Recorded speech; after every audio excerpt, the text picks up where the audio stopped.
Do you know where more Baptists are located than any other place in the world? Now, there are church historians here that will probably write me strong letters after I say this, but the most Baptist I ever saw, let's say, is up in northeast India, in Nagaland.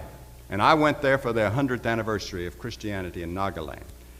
And the Baptists had cleared off the roads for us. They'd cut down the trees, and they had soldiers behind us with machine guns and soldiers in front with machine guns. And it was really a Baptist procession from the airport to Kohima, which was, I forgot how many miles it was, but they'd had a lot of people killed on that road just in the last few weeks before we got there. And so Kohima is way up in the mountains, and these people, these Naga people, are lovable, wonderful people, but they're a warrior people. And they were in really a war with India. They'd taken on all of India if necessary, but they're a state in India trying to get their independence.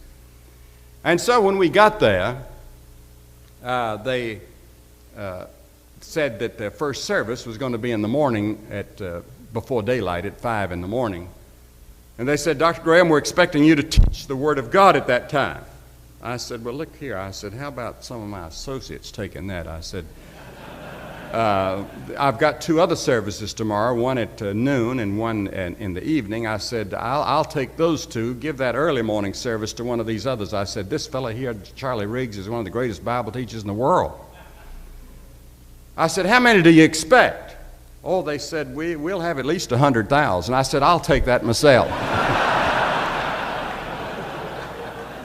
But they took us to a graveyard, and here were all the tombstones of the soldiers, because they had stopped the Japanese at Kohima from any further penetration of India during the war. That was the great battle that stopped them. And here were all the Americans, the British, the Indian graves there.